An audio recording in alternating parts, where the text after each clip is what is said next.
Welcome to this explainer. Let's jump right in.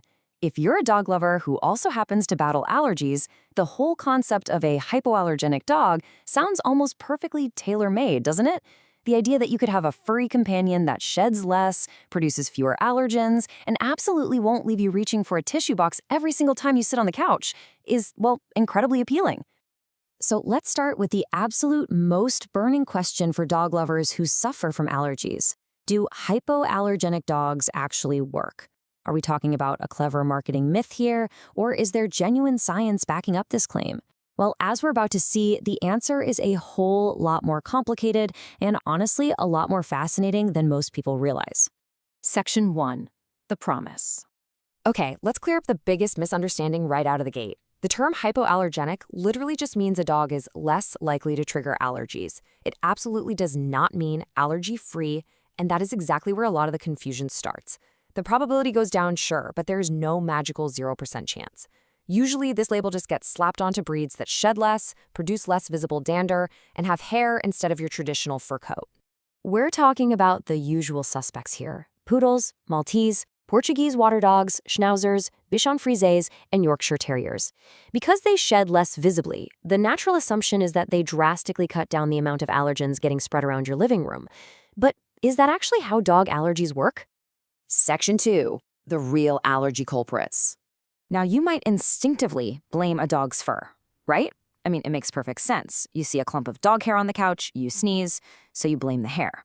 But the reality of what's actually causing the sneezing is completely different. The fur, it's essentially just a vehicle. The true culprits are actually proteins found in a dog's dander, those microscopic skin flakes, along with their saliva and their urine. And this is a massive distinction. It means that even a completely hairless dog, one that might look a little more like an alien than a wolf, is still producing those allergy-triggering proteins. A dog doesn't need a thick coat of fur to shed skin cells or to lick themselves. And this brings us to a specific, naturally produced protein called CANF1. This is the major allergen we're dealing with, and it is incredibly sticky. It stubbornly clings to fur, clothing, your favorite chair, you name it. When a dog licks themselves, they're spreading CANF1 all over their coat. And when that saliva dries, the protein just flakes right off into the air, joining the dander that's already floating around your house. Section 3. Do low-shedding breeds work? So since literally every single dog naturally produces this CANF1 protein, do those low-shedding breeds even make a difference? Surprisingly, research shows the results are kinda all over the place. Some studies have found that so-called hypoallergenic breeds do not necessarily produce significantly lower levels of allergens than other dogs.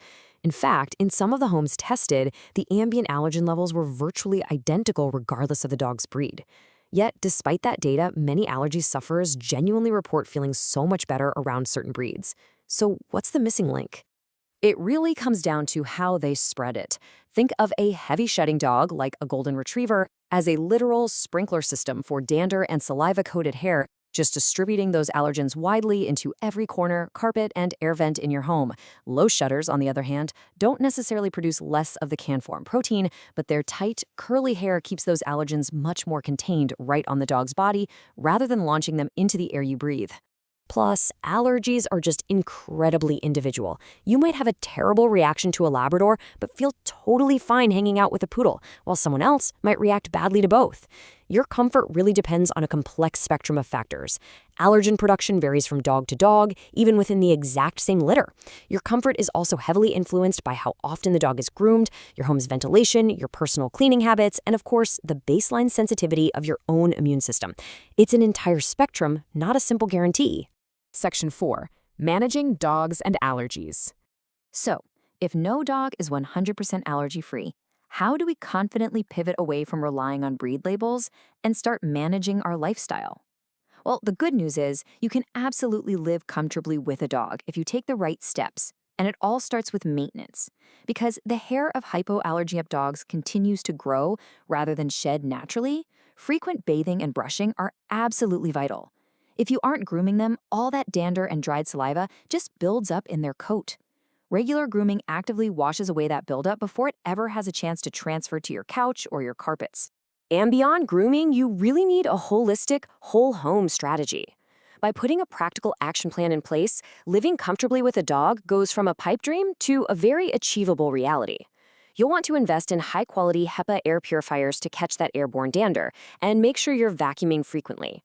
Crucially, create dog-free zones, especially your bedroom. You really need to give your immune system a solid 8 hours of rest every night without breathing in allergens. Wash your hands after petting, and hey, don't hesitate to consult an allergist for medications or immunotherapy to help manage your specific symptoms. Section 5. Before you adopt. Before you rush out to adopt a poodle or schnauzer based purely on the promise of a hypoallergenic coat, let's do a quick reality check. It is a massive mistake to adopt blindly based on a label. Because reactions vary so wildly, you absolutely must spend extended time with a specific dog first. Visit a rescue, a breeder, or friend who owns the breed. Hang out with the dog for an afternoon. Let them lick your hand. Pay close attention to how your unique symptoms respond, because a supposedly safe breed might still trigger your specific allergies, and you definitely want to know that before you bring them home forever. At the end of the day, there's no magical guarantee here, and no dog is 100% hypoallergenic. The real secret isn't finding a perfectly allergy-free dog, it's finding a dog you can comfortably live with. And you do that by having realistic expectations, committing to excellent grooming and cleaning habits, and really taking the time to find the right match for your specific lifestyle and immune system. Which leaves us with a pretty fascinating question to ponder. Since the completely hypoallergenic dog is basically a scientific myth, as we continue to selectively breed dogs in pursuit of the perfect sniffle-free companion, are we just trying to engineer our way out of nature? Or are we simply proving that our deep human need for a furry best friend is actually stronger than our own immune systems? Thanks for exploring this explainer with us, and as always, stay curious.